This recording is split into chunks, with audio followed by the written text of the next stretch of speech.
ஓம் மங்களேஷாய வித்மகே சண்டிகா பிரியாய தீமகி தன்னோ சம்ஹார பைரவ பிரச்சோதயாது. நெக்ஸ்ட் ஜென் நேயர்கள் அனைவருக்கும் ஆஸ்ட்ரோ பூர்ணாவின் அன்பார்ந்த வணக்கங்கள். இன்னைக்கு நாம பார்க்கக்கூடிய ராசி என்பர்கள் அப்படின்னு பார்க்கும்போது இன்னைக்கு ஒவ்வொரு ராசி என்பர்களுக்கும் நம்ம மாத பலன்களாகப்பட்ட இந்த ஆவணி மாத பலன்களை சொல்ல போறோம். இந்த ஆவணி மாதத்துல இருக்கக்கூடிய கோச்சார கிரகங்களின் நிலவரங்கள் அப்படின்னு பார்க்கும்போது இந்த மாத பலன்கள், அதுவும் தமிழ் மாதம் நம்ம குறிக்கும் போது அந்த சூரியனுடைய நகர்வை பொறுத்துதான் இந்த மாத பலன்களாகப்பட்ட அந்த தமிழ் மாதம் நம்ம குறிக்கிறோம். இந்த மாதத்துல 17ஆம் தேதி அந்த சூரியன் ஆகப்பட்டவர் சிம்ம ராசிக்கு பெயர்ச்சியாகி வருகிறார். இந்த சிம்ம ராசிக்கு பெயர்ச்சியாக கூடிய அந்த சூரியனின் தன்மைகள் ஒவ்வொரு ராசி என்பவர்களுக்கும் என்ன மாதிரியான ஒரு பலன்களை கொடுக்க போகுது. அடுத்து பாத்தீங்கன்னா மிதுன ராசியில செவ்வாய் பகவான் இருக்கிறார். அடுத்து கடக ராசியில குரு உச்சம் பெற்று இருக்கிறார். அடுத்து கன்னி ராசியில சுக்கிரன் நீச்சமாக இருக்கக்கூடிய ஒரு தன்மைகள், இது என்னென்ன மாதிரியான ஒரு மாற்றத்தை கொடுக்க போகுது. இதுல முக்கியமாக நம்ம சொல்லக்கூடிய அந்த சனி பகவான் பாத்தீங்கன்னா வக்ரத்தன்மையோட இருக்கிறார். அப்போ இந்த மாதம் ஒவ்வொரு ராசி என்பவர்களுக்கும் என்ன மாற்றத்தை கொடுக்க போகுது, எந்த இடத்துல நீங்க கவனமாக இருக்கணும், எதன் மூலமாக உங்களுக்கு சில பிரச்சனைகள் தீரப்போகுது அப்படின்றத இந்த பதிவுல தெளிவா பார்க்கலாம். இந்த சேனலை முதல் முறையா பாக்குறீங்க அப்படின்னா சப்ஸ்கிரைப் பண்ணிக்கோங்க, பெல் பட்டன்ல ஆல் ஆப்ஷன் சூஸ் பண்ணிக்கோங்க. கடக ராசி என்பர்கள் மாத்ருஸ்தானத்துல இருக்கக்கூடிய ராசி என்பர்கள் தான் நம்ம கடகராசி. ஏன் கடகராசி 4ஆம் இடத்துல, அதாவது காலபுருஷனுக்கு 4ஆம் இடத்துல நம்ம இந்த கடகராசி இருக்கு. இந்த இடத்துலதான் சந்திரன் ஆட்சி பெறுகிறார். ஆட்சி பெறும்போது, அதாவது சந்திரன் அப்படின்றது பாத்தீங்கன்னா மனோகாரகன், அடுத்து மாத்ருஸ்தானத்தை குறிக்கக்கூடிய ஒரு காரக கிரகமும் ஆகும். இந்த ஒரு தாயார் மாதிரியான சில விஷயங்களை குறிக்கக்கூடிய ஒரு கிரகமும் இந்த சந்திரன் தான். இப்போ இந்த சந்திரன் இந்த இடத்துல ஆட்சி பெறதுனால காலபுருஷனுக்கு 4ஆம் இடம் அப்படின்றது பாத்தீங்கன்னா உங்களுக்கு மாத்ருஸ்தானத்தையும் சுகஸ்தானத்தையும், நம்ம எவ்வளவுதான் கஷ்டப்பட்டாலும் ஒரு அம்மாவினுடைய பேச்சை கேட்டுட்டோம் அப்படின்னா அந்த கஷ்டங்கள் எல்லாமே எங்க போகுதுன்னே நமக்கே தெரியாது. அந்த பிரச்சனையோட தான் இருப்போம்.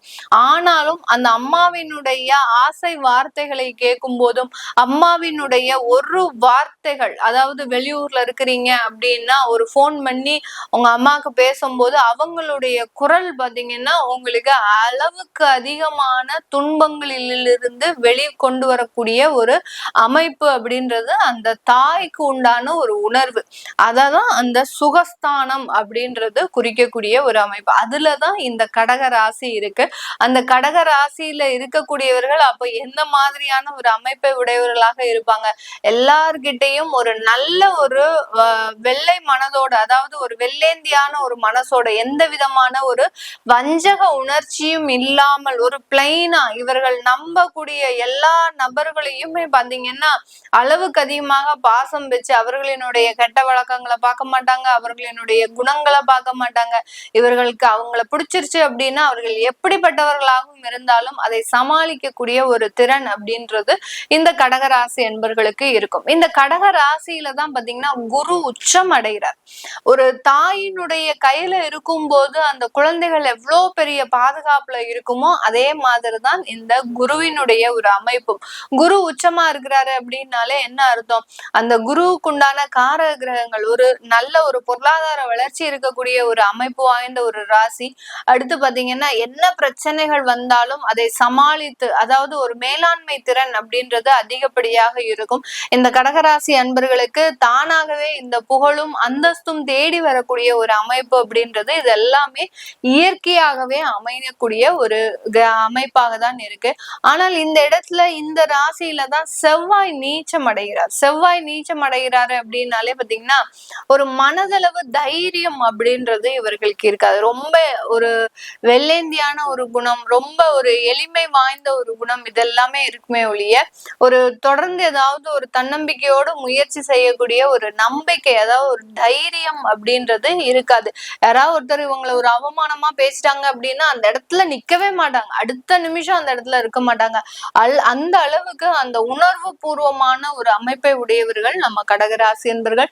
இவர்களுக்கு இந்த மாதத்துல மிகப்பெரிய அளவுக்கு ராஜயோகங்கள் அப்படின்னு சொல்லக்கூடிய, ராஜயோகம்னா என்ன அர்த்தம், எல்லாருக்குமே ராஜயோகம் அப்படின்னு சொல்லியாச்சுனாலே ஒரு தவறான எண்ணம் என்ன இருக்கு அப்படின்னா, நம்ம ராஜா மாதிரி வாழ்ந்துருவோமா, யாருமே ராஜா மாதிரி வாழ முடியாது.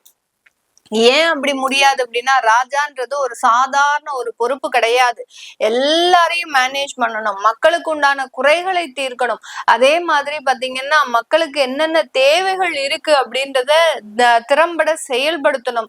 எதிரிகளையும் சமாளிக்கக்கூடிய ஒரு திறன் அப்படின்றது இருக்கும். அப்படி இருக்கும்போது அந்த ராஜா வாழ்க்கையை ஒரு சாதாரண மனிதனால வாழ முடியுமா?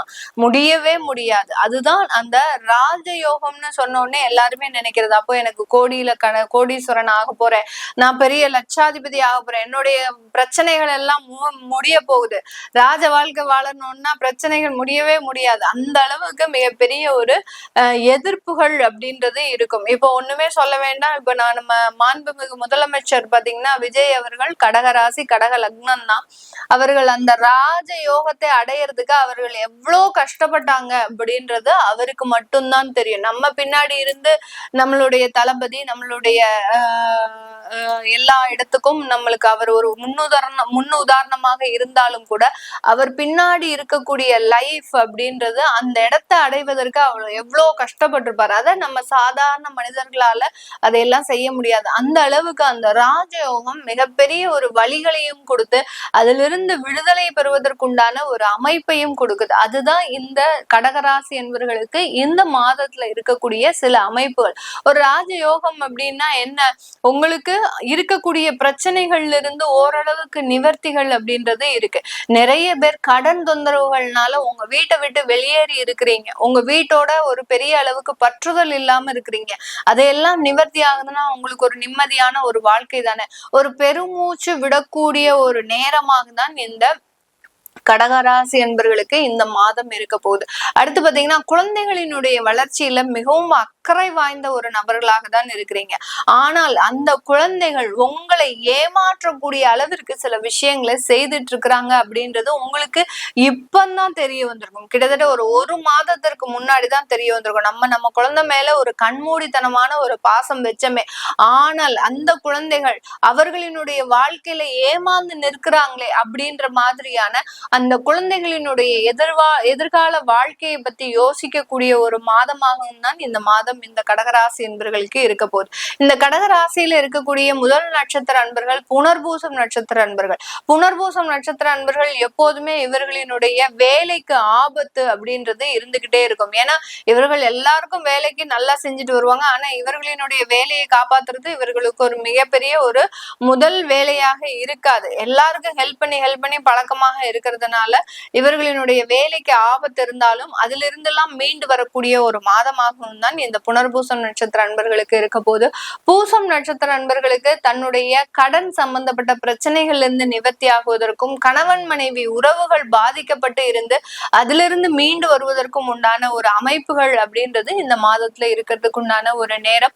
அடுத்து ஆயில்யம் நட்சத்திரம் ஒரு புதனுடைய நட்சத்திரம். இந்த புதனுடைய நட்சத்திரம் அப்படின்றதுனாலே பாத்தீங்கன்னா எல்லாத்தையும் ரொம்ப உன்னிப்பா கவனிச்சுட்டே இருப்பாங்க. பெருமாளினுடைய நட்சத்திரம் ஆதிசேஷனுடைய நட்சத்திரம். இந்த நட்சத்திரத்துல இருக்கிறவங்க எப்போதுமே ரொம்ப உன்னிப்பா சில விஷயங்களை கவனிச்சுட்டே இருப்பாங்க. ஆனா எப்போ கரெக்டா தாக்கணுமோ அந்த இடத்துல தாக்குவாங்க. அந்த மாதிரியான ஒரு மாதம் தான் இந்த மாதம்.